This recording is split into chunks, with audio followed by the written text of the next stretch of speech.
आज की इस वीडियो के अंदर हम सबमर्ज्ड सॉइल के बारे में अच्छे से बात करेंगे। अब अच्छे से बात करेंगे कि क्या मतलब है। तो सबसे पहले आज हम जानेंगे इसकी डेफिनेशन यानी सबमर्ज्ड सॉइल्स क्या होती हैं। उसके बाद उसके कैरेक्टरिस्टिक्स जानेंगे, specifically physical characteristics, chemical characteristic, electrochemical characteristic और यहाँ तक कि बायोलॉजिकल कैरेक्टरिस्टिक। इस तरह के अलग-अलग कैरेक्टरिस्टिक्स जो है वो मैं आपको रिप्रेजेंट करूंगा। उसके साथ आपको आगे रेडॉक्स पोटेंशियल और पीई कॉन्सेप्ट के बारे में बताया जाएगा। पी कॉन्सेप्ट कैसे हम कह सकते हैं रेडॉक्स पोटेंशियल से अलग है, इसकी क्यों जरूरत पड़ी, इसके बारे में बात करेंगे। और availability of nutrients in the submerged soil, बहुत इंपॉर्टेंट टॉपिक इस कंप्लीट प्रेजेंटेशन का जो याद रखेंगे वो यही है कि availability of nutrients in the submerged soil. उसके बाद कंट्रोल मेजर्स देखेंगे, इंपॉर्टेंस देखेंगे, काइंड्स एंड सबमर्ज्ड, ये सभी चीजें भी इस वीडियो के थ्रू आप तक डिलीवर करने की कोशिश की जाएगी। और एट द एंड यहाँ प्रीवियस ईयर क्वेश्चंस भी मेंशन किए हैं जो कि वास्तव में बहुत ज्यादा इंपॉर्टेंट है। क्यों? क्योंकि हमें पता होना चाहिए कि टॉपिक तो पढ़ लिया, क्वेश्चन किस तरह के पूछे जाएंगे, राइट? तो इन्हें भी हम इस वीडियो में कवर करेंगे। और आई होप आप इस चैनल पर नई हैं, आपने इस वीडियो से पहले की वीडियोस जो हैं उनसे आप अवगत हैं। मतलब मैं आपको बताना चाहूंगा कि इस वीडियो से पहले की वीडियोस में हम प्रीवियस ईयर क्वेश्चन की कंप्लीट वीडियो सीरीज कवर कर चुके हैं। साथ ही soil physics, soil chemistry, soil biology, soil से रिलेटेड वरना जितने भी मोस्टली टॉपिक्स हैं उन सभी को हमने इस चैनल पर अलग अलग प्लेलिस्ट के रूप में कवर किया है। साथ ही और भी टॉपिक्स जो है और भी सब्जेक्ट के टॉपिक भी इस वीडियो चैनल पर हम अक्सर अपलोड करते रहते हैं। तो hello everyone, welcome to the channel agriculture studies. मेरा नाम दिवाकर खत्री है और चलिए शुरू करते हैं आज के टॉपिक को।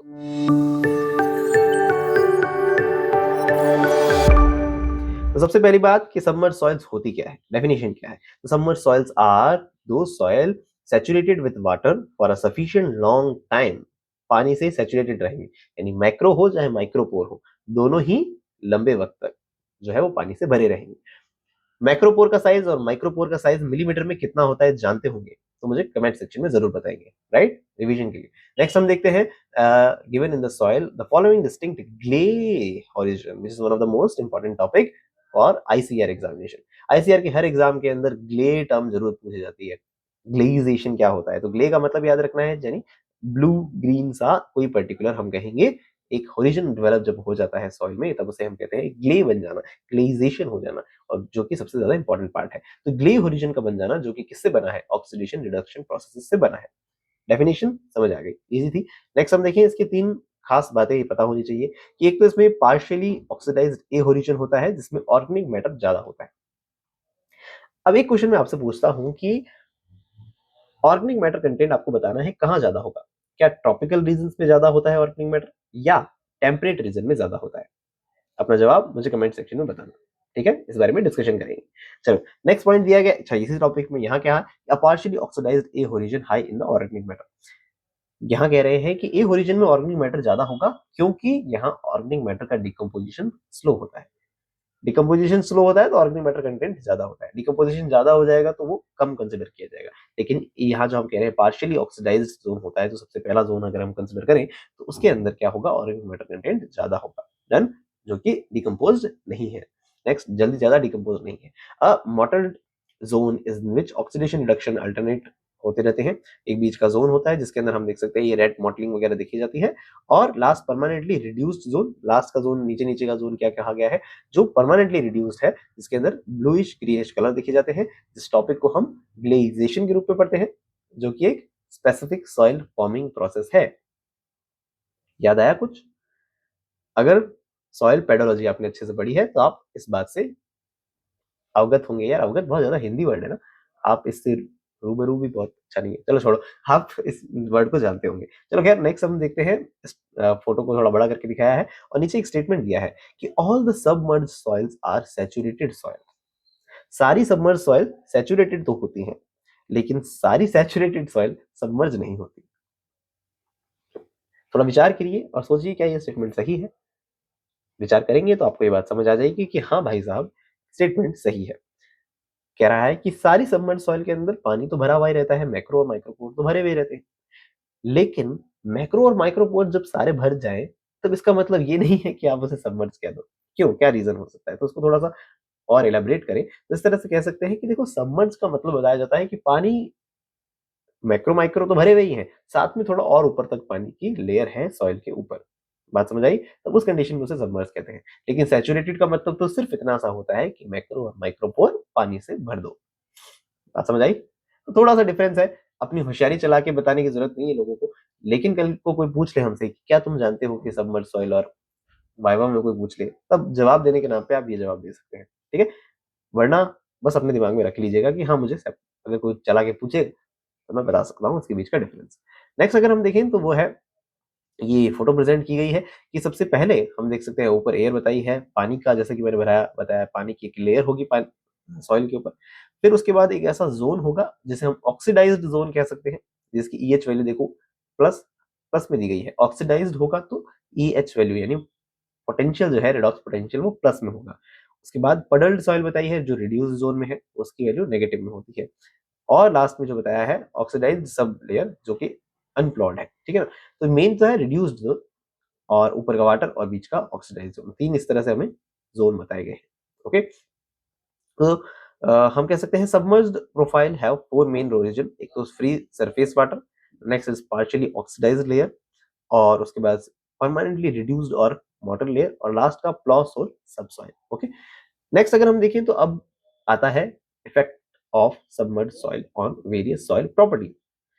चार अलग तरह की प्रॉपर्टीज पे इफेक्ट देखने का मकसद है हमारा। पहला क्या है, physical properties, chemical properties, electrical properties और बायोलॉजिकल प्रॉपर्टीज। सारी मैं अच्छे से एक एक करके एक्सप्लेन नहीं करूंगा। उसके लिए आप नीचे डिस्क्रिप्शन बॉक्स में, डिस्क्रिप्शन बॉक्स कैसे खोलते हैं मोस्ट लोगों को पता है, लेकिन कुछ कुछ लोग मुझसे पूछते हैं कि भाई साहब कैसे खोलना है। तो वीडियो के नीचे वहां मोर का ऑप्शन आता है ना, जहां वीडियो का टाइटल है उसके पास में मोर का ऑप्शन आता है, उस पर क्लिक करोगे तो डिस्क्रिप्शन बॉक्स खुलेगा। उसमें आप देखिएगी तो आपको ये पीडीएफ मिलेगा इस वीडियो का, नोट्स मिलेंगे आपको। तो नोट्स में आप इन सारे पॉइंट्स को अच्छे से पढ़ सकते हैं, लेकिन मैं अभी स्पेसिफिकली कुछ तीन ही पॉइंट को एक्सप्लेन करूंगा जो कि मुझे लगता है एग्जाम के पर्पज से ज्यादा इंपॉर्टेंट है। नेक्स्ट है, इन दोनों को एक्सप्लेन करेंगे, पीएच रिडॉक्स, हम स्पेसिफिक कंडक्टेंस को भी देखेंगे, और साथ में decomposition of organic matter, mineralisation और इमोबिलाइजेशन जैसी बायोलॉजिक प्रॉपर्टीज को भी देखेंगे, है ना। उसके बाद भी और भी टॉपिक्स हैं ऑफ कोर्स। चलो अभी देखते हैं फिजिकल प्रॉपर्टीज ऑफ सॉइल। पहला है decomposition, sorry depletion of oxygen, यानी ऑक्सीजन की कमी होना। रेडी, ऑफ कोर्स सीधी सी बात समझ आती है कि पानी भर जाएगा तो हवा हट जाएगी तो ऑक्सीजन की कमी हो जाएगी, है ना। तो यहाँ पर भी देखो वही डायग्राम अच्छे सुंदर रूप में दिखाया गया है कि बस ऊपर फ्लडेड वाटर है, उसके बाद एरोबिक यानी ऑक्सीडाइज्ड जोन है, उसके नीचे एनारोबिक जोन है, और उसके नीचे sub aerobic, sorry sub soil layer. चलो, aerobic and anaerobic layer due to the result of diffusion of molecular oxygen, drastic reduction in the gas exchange between the soil and air. तो soil aeration जो होता है, soil aeration का मतलब क्या, exchange of gases जो है वो कम हो जाता है। In reduced soil the rate of the consumption of oxygen is high. Reduce zone में ऑक्सीजन की रेट ज्यादा होती है, इस बात को आपको अपनी कॉपी में लिखना है क्योंकि ये एक इंपॉर्टेंट बात है। आप कहेंगे भाई साहब रिड्यूस जोन में तो ऑक्सीजन होती ही बहुत कम है, तो उसका कंजप्शन ज्यादा कैसे होगा। यही तो बात है कि भाई अगर मान लेते हैं रिड्यूस जोन है उसमें ऑक्सीजन कम है, तो जो भी माइक्रो ऑर्गेनिज्म वहां बैठे होंगे, सो कॉल्ड एनारोबिक बैक्टीरिया कह सकते हैं, या कोई भी माइक्रो ऑर्गेनिज्म बैठेंगे, वो कोशिश तो यही करेंगे कि ना कि जो भी ऑक्सीजन पड़ी है पहले तो सबसे पहले उसे ही निपटाओ। अब वो जब नहीं रही, ऑक्सीजन जब खत्म हो गई, तब वो कोई दूसरी गैस को कंज्यूम करने की कोशिश करेंगे, राइट। तो पहली बात ये समझ में आनी चाहिए, बहुत इंपॉर्टेंट है कि रिड्यूस्ड सॉइल जो है, नीचे का ये जोन है एनारोबिक जोन जो है, इसमें फटाफट यानी rate of consumption of oxygen will be high. Oxygen कम है तो फटाफट फटाफट खा लो, है ना। आपके मैथ्स में अगर कोई अच्छी चीज बनी है और कम बनी है, तो आपको पता होगा आपके जो स्टूडेंट है, आपके साथी हैं, वो फटाफट उसे खत्म करने की कोशिश करेंगे कि भाई ये कम है, खत्म कर लो इसको। हाँ, तो वही सेम चीज है, ऑक्सीजन अगर कम होगी रिड्यूस जोन में तो उसे फटाफट कंज्यूम किया जाएगा। बात समझ आ गई, एक्स्ट्रा ज्ञान नहीं देने की जरूरत है आपको। Oxygen diffusion rate in the water layer above the soil is very slow, and the rate of oxygen, हाँ oxygen diffusion rate in the water layer above the soil, soil के ऊपर जो है वाटर लेयर जो है ऊपर के अंदर उसमें ज्यादा है, और कंजप्शन वहाँ रेट जो है वो वेरी स्लो है, and the rate of consumption in reduce zone is very high. ये बात आपको समझ आ गई, आगे ना अच्छे से पढ़ लेना वापस भी, ठीक है। Oxygen diffusion process will be come 1000 times, नहीं 10,000 times slower then the gas filled pores. ये तो सिंपल सी बात है कि जब सॉइल खाली थी, पानी नहीं था, तब गैसियस एक्सचेंज 10,000 गुना ज्यादा हो रहा था, लेकिन पानी भर जाने के कारण इतना ज्यादा स्लो हो गया है। चलो नेक्स्ट हम देखते हैं, टू डिस्टिंक्ट लेयर के बारे में और अच्छे से बताने की कोशिश की गई है, एरोबिक और एनारोबिक। पूरा मतलब सबमर्ज सॉइल का मेन जान यही है, aerobic and anaerobic portion. Okay, first जो जोन है उसे ऑक्सीडाइज्ड जोन कहा है, सेकंड जोन को रिड्यूस्ड जोन कहा है। काम की बात याद रखना कि एग्जाम में मैंने देखा है कि क्वेश्चन पूछा जाता है कि अमोनियम फर्टिलाइजर को आप कौन से जोन में अप्लाई करोगे, ऑक्सीडाइज्ड जोन में या रिड्यूस्ड जोन में? सवाल समझ आया मेरा? मैंने क्या पूछा? आपके पास नाइट्रोजन फर्टिलाइजर्स हैं, जैसे कि सो कॉल्ड यूरिया है, जो कि कहीं न कहीं अमोनियम फॉर्म में बदल के आगे नाइट्रेट्स वगैरह में बदलता है। तो अगर आपका यूरिया को अप्लाई करना है, तो उसे आप ज़्यादा गहराई में अप्लाई करना ज़्यादा समझदारी समझते हैं या कुछ ऊपर यानी एरोबिक सॉइल लेयर में अप्लाई करना ज़्यादा सही समझते हैं? ज़रा सोचिए। तो चलो अभी इसी बारे में बात कर लेते हैं। लेट्स से आपने कोई नाइट्रेट फर्टिलाइज़र दिया है, NO3 माइनस है। तो वो NO3 माइनस अगर हम कहते हैं इस एनारोबिक लेयर में आएगा, तो एनारोबिक लेयर में एनारोबिक बैक्टीरिया और माइक्रो ऑर्गेनिज़्म बैठे हैं।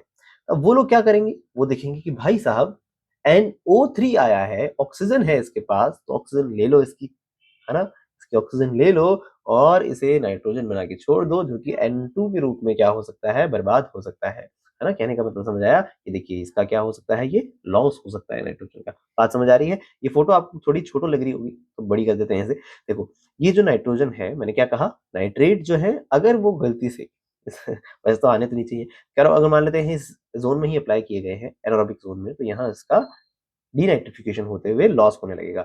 लेकिन अगर मैं कहूँ अमोनियम फर्टिलाइजर्स हैं, अगर ये NH4 होगा, तो NH4 जो है वो इसी फॉर्म में रह सकते हैं। तो इसका मतलब ये हुआ कि ammonium fertilisers are applied in the reduced zone और पूछे nitrate fertilisers are applied in the aerobic zone. लिख लीजिए अपनी कॉपी में, बहुत इंपॉर्टेंट सेंटेंस है ये, स्टेटमेंट के रूप में एग्ज़ाम में आपके सामने आ सकता है। अपनी बुक्स में आपके जब सामने आएगा तो आप सोचेंगे कि यार ये क्या दिया है? तो आपको अभी पता होना चाहिए ये दिया क्या है। ठीक है? इससे पहले की इन्फॉर्मेशन मैं रीड आउट नहीं कर रहा हूँ, ऑक्सीडाइज्ड ज़ोन, रिड्यूस्ड ज़ोन। चलो पढ़ ही लेते हैं यार, क्यों छोड़ना। चलो देखते हैं ये ऑक्सीजन इज़ प्रेज़ेंट है, ऑक्सीजन नहीं है प्रेज़ेंट और एटमॉस्फेयर से ठीक है, इसका थिकनेस वगैरह बताई है, ठीक है, ऑर्गेनिक मैटर बताया है, ऑक्सीडाइज्ड ज़ोन के अंदर ऑर्गेनिक मैटर ज़्यादा होता है, presence of easily decomposable organic residue, lower organic demand, soil poor in the organic matter, presence of the laterite structure, thick oxidized layer, thin oxidized layer के बारे में बताया गया है, which is not so important. लेकिन काम की बात जो थी ऑक्सीजन नाइट्रोजन फिक्सेशन के बारे में, वो मैंने आपको बताई। तो नेक्स्ट टॉपिक के बारे में अगर बात करें तो वो है एक्यूमुलेशन ऑफ कार्बन डाइऑक्साइड। जैसे ऑक्सीजन के बारे में बात करी, वैसे कार्बन डाइऑक्साइड के ऊपर विचार किया जाए तो ये है कि when the pressure of the accumulated soil gas like the carbon dioxide, methane, hydrogen and nitrogen builds up, they escape as a bubble from the soil. तो सबमर्ज सॉइल के अंदर कार्बन डाइऑक्साइड का परसेंटेज ज्यादा होता है, जैसे कि यहाँ लिखा है कि the first 3 week of the submergence, the partial pressure of carbon dioxide up to 0.2 to 0.8 bar may generate carbon dioxide up to 2.5 ton per hectare, इतनी ज्यादा कार्बन डाइऑक्साइड निकल सकती है।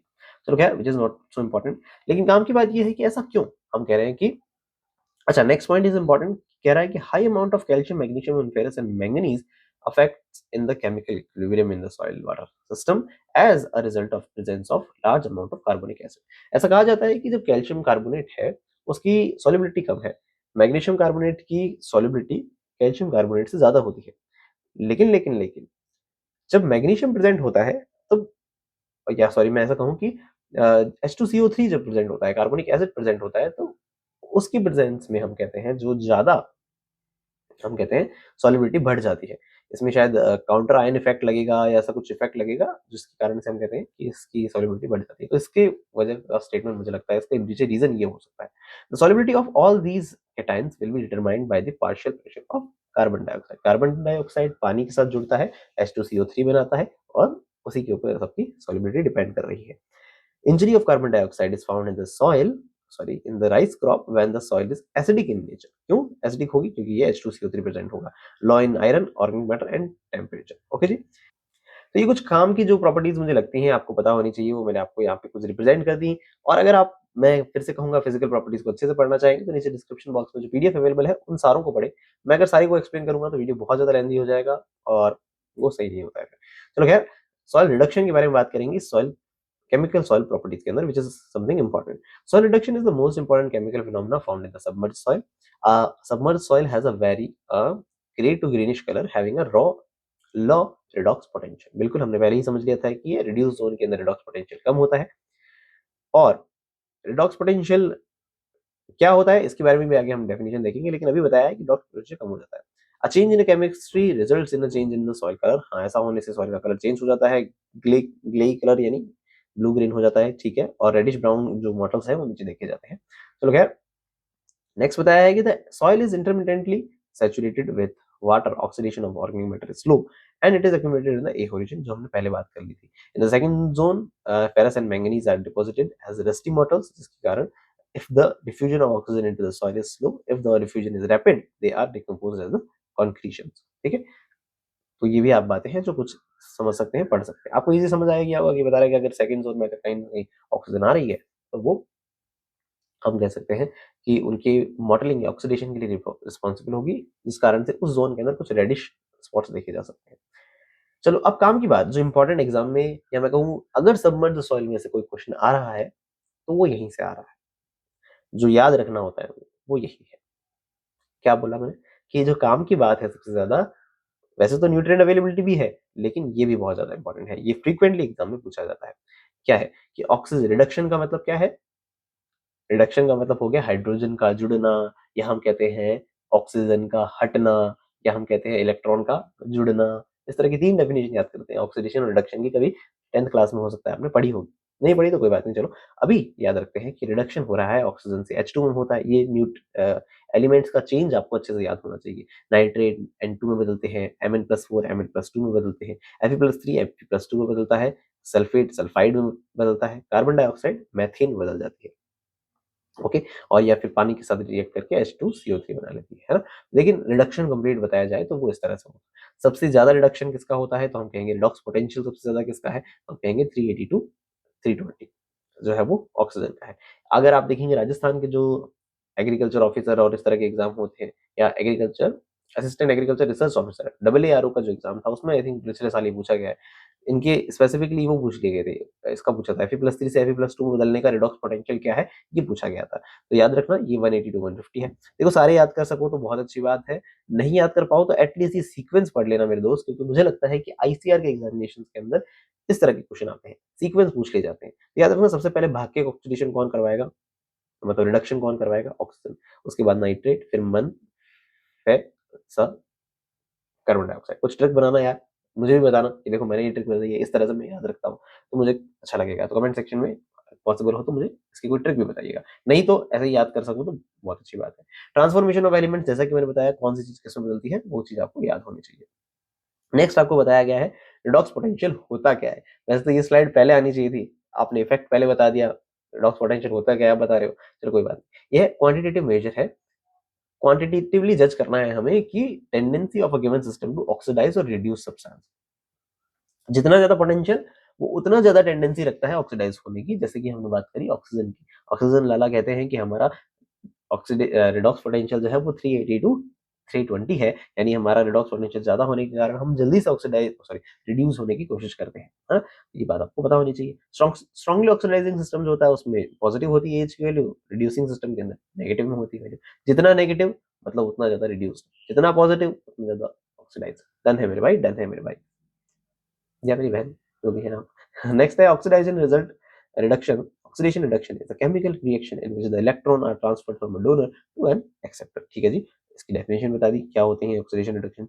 रिड्यूस जोन के अंदर जनरली जो पोटेंशियल है वो 0.2 से 0.4 वोल्ट तक जाता है, और ऑक्सीडाइज्ड स्टेट जो है एरोबिक सॉइल जो ऊपर की जो लेयर है उसके अंदर 0.8 से 0.3 तक जाता है. माइनस वाला याद रखना जरूरी है, 0.2 से माइनस 0.4 वोल्ट तक जाता है.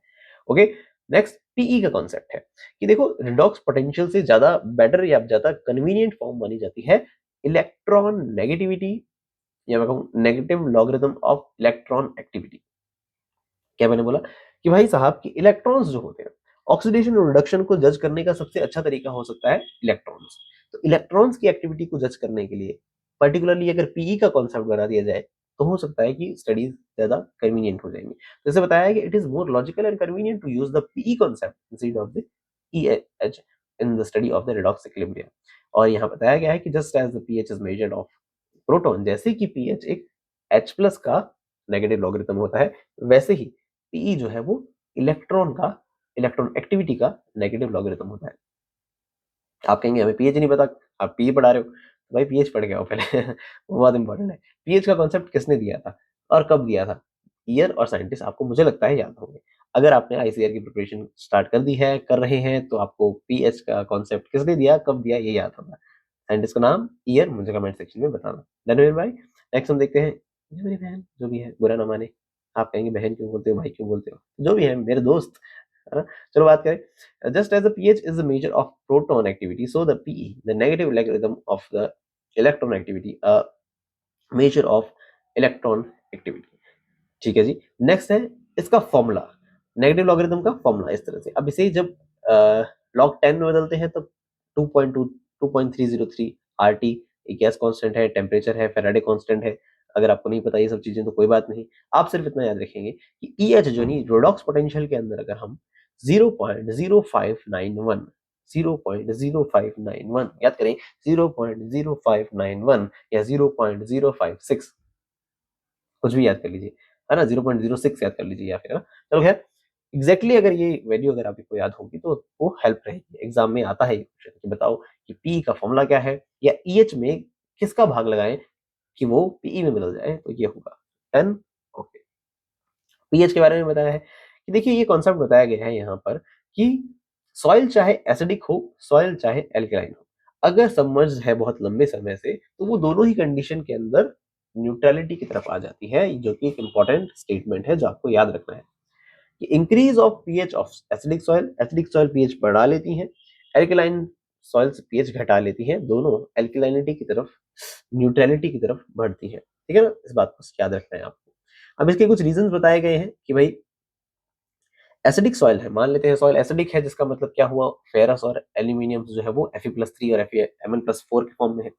लेकिन क्योंकि सॉइल सबमर्ज्ड हो गई है, क्योंकि हमने अच्छे से पढ़ा है कि वो रिड्यूस्ड या रिड्यूस हो जाते हैं, यानी Fe+3 Fe+2 में बदल जाता है, फेरिक फेरस में बदल जाता है, या Mn+4 Mn+2 में बदल जाता है, तो उनके कारण अब एसिडिटी जो है वो कॉज नहीं कर की जाती, या हम कहते हैं ऐसी कंडीशंस में H+ को कंज्यूम किया जाता है, ऐसा कुछ मैंने पढ़ा था। तो खैर इतना याद रखना है हमें कि मेन एसिडिटी तो Fe+3 Mn+4 के कारण थी, लेकिन उनकी वैल्यू घट गई, या वो लोग कम, वो लोग तो रिड्यूस हो गए, तो इस कारण से हम कहते हैं ओवरऑल जो पीएच है वो कहाँ बढ़ने लगी, न्यूट्रलिटी की तरफ बढ़ने लगी। ठीक है, मेन रीजन तो यही है। और भी रीजन बताए गए हैं कि soil reduction enhances due to the presence of the organic matter, और हाइड्रोजन आयन रिमूव होते हैं। देखो जैसे कि मैं बता रहा था Fe+3 Mn+2 रिड्यूस होंगे तो H+ आयन जो है कम होने लगेंगे सॉइल सॉल्यूशन में, so the pH of acid soil will be increase. ठीक है जी, ये बताया है कि बेसिक हो चाहे एसिडिक हो, दोनों कहाँ बढ़ने लगेंगे, न्यूट्रलिटी की तरफ बढ़ने लगेंगे। इंपॉर्टेंट कॉन्सेप्ट याद हो गया आपको, है ना। नेक्स्ट हम देखते हैं डिक्रीज इन द पीएच क्यों होता है, एल्केलाइन लोग कम की तरफ क्यों बढ़ेंगे, क्योंकि बताया है the decomposition of organic matter में रिजल्ट में, हाँ, जैसा कि बताया कि मान लेते हैं ऑर्गेनिक मैटर डिकम्पोजिशन स्लो है, लेकिन कार्बन डाइ अल्टीमेटली डिकम्पोज तो होना ही है उसने कभी ना कभी। तो जब जब भी डिकम्पोज होगा और किसी ना किसी रूप में जब कार्बन डाइऑक्साइड बनेगी, तो वो कार्बन डाइऑक्साइड H2O के साथ रिएक्शन करके पानी के साथ मिलकर H2CO3 बनाएगी, जो कि एसिड है। तो एल्केलाइन कंडीशंस वापस न्यूट्रलिटी की तरफ आने लगेंगे। तो इस तरह का कुछ कॉन्सेप्ट बताए गए हैं। अगर आपको लगे कि ये रीजंस जो है वो मजा नहीं आया, सही नहीं है, आपको लगे कि मैं इससे बेहतर रीजन बता सकता हूँ, तो मुझे कमेंट सेक्शन में बताना। ठीक है ना, तो इस तरह से कुछ यहाँ चीजें बताई गई हैं। चलो खैर आगे बढ़ते हैं। हमने जैसा कि इन सारे टॉपिक्स के बारे में बात करी, अच्छा मैंने यहाँ स्पेसिफिक कंडक्टेंस छोड़ दिया, मैंने पर्डलिंग ये सारे टॉपिक्स छोड़ दिए, है ना, बायोलॉजिकल प्रॉपर्टीज कुछ देख लेते हैं। लेकिन ये सब टॉपिक छोड़े इसलिए हैं क्योंकि आप खुद अगर पीडीएफ नीचे नोट्स अगर डाउनलोड करेंगे तो आप उसमें से इजीली पढ़ सकते हैं। ठीक है, चलो आगे बात करते हैं बायोलॉजिकल प्रॉपर्टीज, है ना, कुछ तो काम आप भी करेंगे यार, है ना, क्योंकि अल्टीमेटली फायदा तो आपको ही पहुंचाना है। तो आप ज्यादा डेंसली अगर स्टडी करें किताबों के रूप में तो आपको ज्यादा फायदा देंगी चीजें। चलो खैर, बायोलॉजिकल प्रॉपर्टीज की बात करें तो उसमें बताया है कि ऑर्गेनिक मैटर एनारोबिक कंडीशंस के अंदर किसमें बदलता है, जैसा कि अभी बात करी थी हमने, स्लोली कन्वर्ट होगा, लेकिन कन्वर्ट तो होगा किसमें, मेथेन में, which is one of the most important topic. Methanogenesis कहाँ देखा जाता है, एनारोबिक कंडीशंस में देखा जाता है, याद रखना बहुत जरूरी है। मेथेन में, कार्बन डाइऑक्साइड में, अमोनियम में, हाइड्रोजन में, H2S में, ये भी बहुत इंपॉर्टेंट है मेरे दोस्त। कभी नाम सुना है एक्योची डिजीज क्या होती है? आए नहीं होना चाहिए यहाँ पे, आपको याद होना चाहिए एक्यूची डिजीज क्या है, कभी सुना है आपने, है ना। तो नहीं सुना है या जानते हैं तो कमेंट सेक्शन में बताना, इस बारे में भी बात कर लेंगे। ठीक है ना, बहुत इंपॉर्टेंट कॉन्सेप्ट है, एग्जामिनेशन में हर बार आता है, वो H2S से ही जुड़ा है। नहीं पता तो गूगल करो जाके, एक्यूची डिजीज इन द राइस, समझ के आओ, फिर मुझे कमेंट सेक्शन में बताओ, लेकिन बताओ। नेक्स्ट है मर्केप्टन्स, मर्केप्टन्स वैसे शायद सल्फर के कंपाउंड्स होते हैं। नेक्स्ट है अमीन्स, और ये सारे लोग बदल जाते हैं। मिनरलाइजेशन, इमोबिलाइजेशन बताया है। मिनरलाइजेशन का मतलब क्या समझते हो, कि ऑर्गेनिक मैटर में से मिनरल्स का निकलना। ऑर्गेनिक फॉर्म का इनऑर्गेनिक फॉर्म में बदलना मिनरलाइजेशन है। उल्टा कहें, इनऑर्गेनिक फॉर्म का ऑर्गेनिक फॉर्म में बदलना इमोबिलाइजेशन है। तो यहाँ बताया है कि वाटर लॉग कंडीशंस के अंदर मिनरलाइजेशन कम हो जाता है, या हम कहें इमोबिलाइजेशन बढ़ जाता है। कौन लोग हैं यहाँ? Anaerobic bacteria. एनारोबिक बैक्टीरिया लोग कहते हैं खा जाते हैं हम लोग चीजों को, मतलब मिनरलाइज चीजें हैं वो, उन्हें वो हम या कहें कि इनऑर्गेनिक फॉर्म्स हैं उन्हें ऑर्गेनिक फॉर्म्स में बदल देते हैं, वो अपने खुद के अंदर कंज्यूम कर लेते हैं, इसलिए उनकी बॉडी में वो चीज चली गई। तो आई थिंक इस वजह से बताया गया है कि इमोबिलाइजेशन जो है बढ़ जाता है। ठीक है जी। नेक्स्ट अगर हम देखें, सॉरी मुझे जुकाम है यार नेक्स्ट है availability of the nutrients. Availability of nutrients बहुत इंपॉर्टेंट है, याद कर लेना मेरे दोस्त। इनके मैं रीजंस अच्छे से पर चीज के ऊपर एक्सप्लेन करना मेरे लिए मुश्किल है, बट इनके ये जो आपके रिजल्ट्स आपके सामने देखे गए हैं वो बहुत ज्यादा इंपॉर्टेंट है, आपको याद रखना है कि नाइट्रोजन की कमी होती है। ठीक है, सीधा सीधा याद करने की कोशिश करते हैं। पहले नाइट्रोजन की कमी होती है, फॉस्फोरस की अवेलेबिलिटी बढ़ जाती है सबमेट सॉइल में, पोटेशियम की बढ़ जाती है, दो लोगों की बढ़ी हुई है अभी, फॉस्फोरस और पोटेशियम।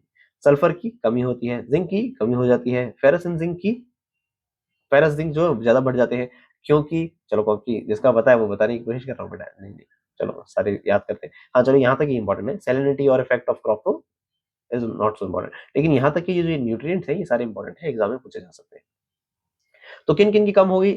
नाइट्रोजन की अवेलेबिलिटी घट जाती है, सल्फर की कम हो जाती है, जिंक की कम हो जाती है, तीन लोगों की जो है वो अवेलेबिलिटी घट जाती है। किन की बढ़ जाती है? फास्फोरस, पोटेशियम और फेरस एंड मैग्नीशियम। ठीक है, इन लोगों की बढ़ जाती है। फेरस और मैंगनीज के लिए मैं श्योर हूँ रीजन ये रहता है कि भाई देखो क्योंकि प्लांट जो है वो रिड्यूस्ड फॉर्म को कंज्यूम करने की कोशिश करते हैं, और Fe+3 से Fe+2 में आ चुका है, Mn+4 से Mn+2 में आ चुका है, तो वो रिड्यूस्ड फॉर्म में आ चुके हैं। तो प्लांट कहता है आ जाओ आ जाओ आ जाओ जी, तो वो रिड्यूस्ड फॉर्म को ज्यादा प्रेफर करते हैं, तो इसीलिए हम कहते हैं उनको उनका उल्टा एक्सेस हो जाना टॉक्सिसिटी भी क्रिएट कर सकता है, लेकिन अवेलेबिलिटी तो बढ़ जाएगी। जिंक का आई एम नॉट श्योर इन्होंने क्या बताया कि deficiency of zinc in the rice is in wet land condition is reported. मैं इनकी कोशिश करूंगा रीजंस जो है पर्टिकुलरली आपके सामने रख दूं। जैसे पोटेशियम का अच्छे से यहाँ बताया है कि देखो फेरस और मैंगनीज जैसे लोगों की वजह से पोटेशियम डिस्प्लेस होने लगता है, पोटेशियम जहाँ फिक्स हुआ हुआ था वहां से बाहर निकलने लगता है, तो उसकी अवेलेबिलिटी बढ़ जाती है। फास्फोरस जो है inorganic form of phosphorus are usually present at the higher levels of flooded condition. Higher flooded conditions के अंदर हम ऐसे कह सकते हैं कि क्योंकि पीएच न्यूट्रलिटी की तरफ आ रही है, लॉजिक लग रहा है कि देखो न्यूट्रलिटी की तरफ तो हम कहते हैं फास्फोरस अवेलेबिलिटी बढ़ जाती है। पता है आपको 7.2 याद है, ऐसा पॉइंट जिसपे H2PO4 माइनस और HPO4 माइनस दोनों का कंसंट्रेशन बराबर होता है, नहीं मालूम क्या यार, पता होना चाहिए। तो पता होगा, मुझे लगता है पता होगा आपको, नहीं पता है तो फास्फोरस फर्टिलाइजर का वो वीडियो देख सकते हैं आप जो मैंने बनाया था कभी, और नहीं तो आप अपनी किताबों में पढ़ें, फास्फोरस की केमिस्ट्री को पढ़ें, बहुत इंपॉर्टेंट है मेरे दोस्त, ये सॉइल साइंस की जान है ऐसे टॉपिक्स। ये 7.2 वैल्यू बहुत इंपॉर्टेंट है ना। चलो क्या, नाइट्रोजन की अगर हम कहें कमी हो जाती है due to the lower temperature, reduced condition और मिनरलाइजेशन की, जैसे इमोबिलाइजेशन होना चाहिए यहाँ पे वैसे, इमोबिलाइजेशन ऑफ इनऑर्गेनिक नाइट्रोजन होना चाहिए। चलो चलो खैर ये सब चीजें हैं, रीजंस मैं कोशिश करूंगा और पॉसिबल हुआ तो मैं चीजें आपके सामने डिलीवर कर दूंगा, ये वापस आपको चीजें दिखाई गई है। अब जो टॉपिक्स हैं जैसे कि इंपॉर्टेंस ऑफ सबमर्ज सॉइल, इसे मैं एक्सप्लेन नहीं करना चाहता, ये आप इजीली पढ़ सकते हैं, ज़्यादा हार्ड नहीं है। काइंड्स ऑफ सबमर्ज सॉइल, क्या अलग अलग टाइप्स होते हैं, इन सभी को आप नीचे डिस्क्रिप्शन बॉक्स में जो नोट्स हैं उससे पढ़ने की कोशिश करेंगे। ओके, अब फटाफट से मैं प्रीवियस ईयर क्वेश्चंस आपके सामने रख रहा हूँ, आप उन्हें ऑब्जर्व करेंगे और उनके आंसर्स को याद करेंगे, क्योंकि बहुत ज्यादा इंपॉर्टेंट है, अगले साल आने वाले वक्त में आपके सामने सीधे सीधे आ सकते हैं। चलो क्या है, पोटेंशियल डिटरमाइनिंग आयन क्या है सॉइल सिस्टम में? सिलिकॉन एल्यूमिनियम है, हाइड्रोजन हाइड्रोक्साइड है, ऑक्सीजन या हाइड्रोक्साइड है, या नन ऑफ दीज, कोई भी नहीं? क्या लगता है? जो आंसर होगा वो होगा हाइड्रोजन एंड हाइड्रोक्साइड। क्यों? क्योंकि हाइड्रोजन और हाइड्रोक्साइड ये दोनों पीएच को डिटरमाइन करते हैं, और जो पीएच डिटरमाइन करते हैं वही वास्तव में पोटेंशियल डिटरमाइनिंग आयन कहे जाते हैं, क्योंकि पीएच पे डिपेंडेंट सारे न्यूट्रिएंट्स हैं अलग अलग तरह के, है ना। तो आई थिंक इसीलिए ये रीजन दिया गया है ना, पोटेंशियल डिटरमाइनिंग ने कहा गया है। When H plus ion increases in the soil solution, soil acidity जो है वो कम हो जाती है, एसिडिक। चलो ये चीजें आपको पता है। नेक्स्ट अगर हम देखें वो क्वेश्चन है कि arrange the following sequence of submergence in the soil in the correct sequence. ये पिछले साल ही यानी 2024 में सॉइल साइंस के जेआरएफ एग्जाम में पूछा गया है।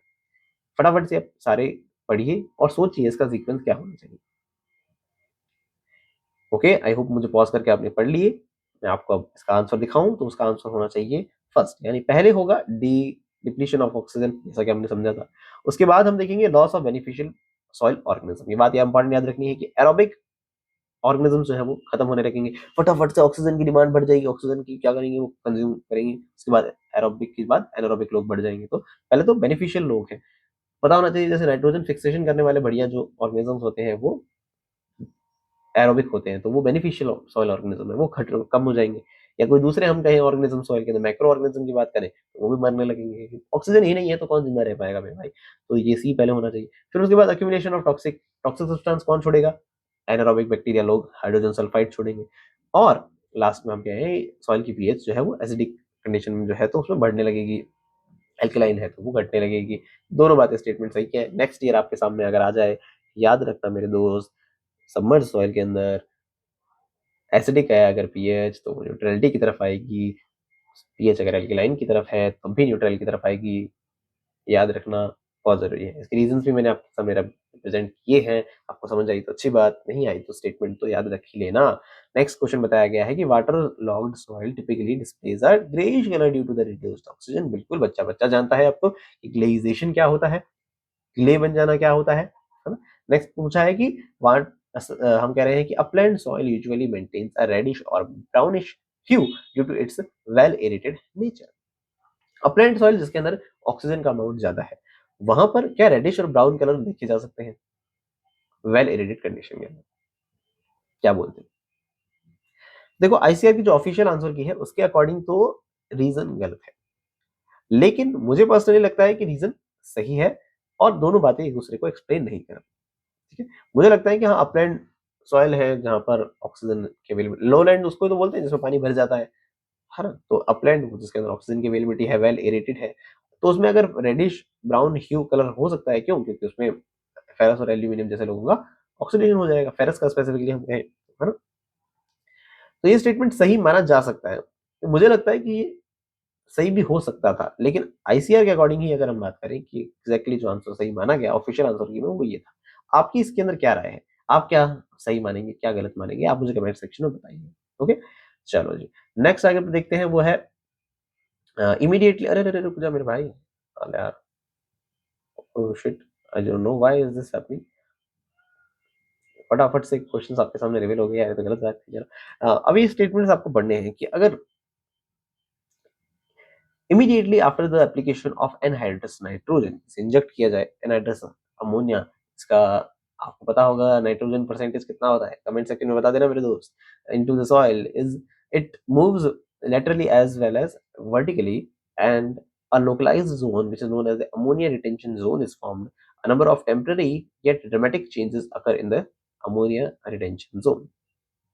वैसे तो सबमर्ज कंडीशन से नहीं है जुड़ा हुआ ये टॉपिक तो खाली बस इंजेक्ट किया जाए अमोनिया तब उससे जुड़ा हुआ है, तो ये फर्टिलाइजर्स वाले टॉपिक में आना चाहिए, पर खैर गलती से आ गया है। आप सारे टॉपिक्स को पढ़िए, मतलब सारे स्टेटमेंट्स को पढ़ लें, मैं इसका आंसर रिवील कर रहा हूँ। आंसर ABCD सारे स्टेटमेंट सही दिए गए हैं, तो आप अपनी नॉलेज बढ़ाने के हिसाब से याद कर लीजिएगा, ठीक है जी। लास्ट क्वेश्चन जो है वो मैं आपसे रिक्वेस्ट करूंगा इसका आंसर कमेंट सेक्शन में मुझे बताएं, बहुत ईजी सा है, JRF लेवल का ही है, SRF में भी पूछा गया है, JRF में हर साल इस तरह के क्वेश्चन आते हैं ग्लेजिएशन पे, हर साल कह रहा हूँ, हर साल फिर से कह रहा हूँ, लगातार पिछले 3 सालों से मैं देख रहा हूँ क्वेश्चन आ रहे हैं, अगले साल भी आएगा, ग्लेजिएशन का जरूर आएगा क्वेश्चन। तो चलो खैर, ओर्जोलाइजेशन, ये सारे टॉपिक फेमस टॉपिक, बहुत ज्यादा इंपॉर्टेंट टॉपिक है, इसका आंसर मुझे कमेंट सेक्शन में बताना।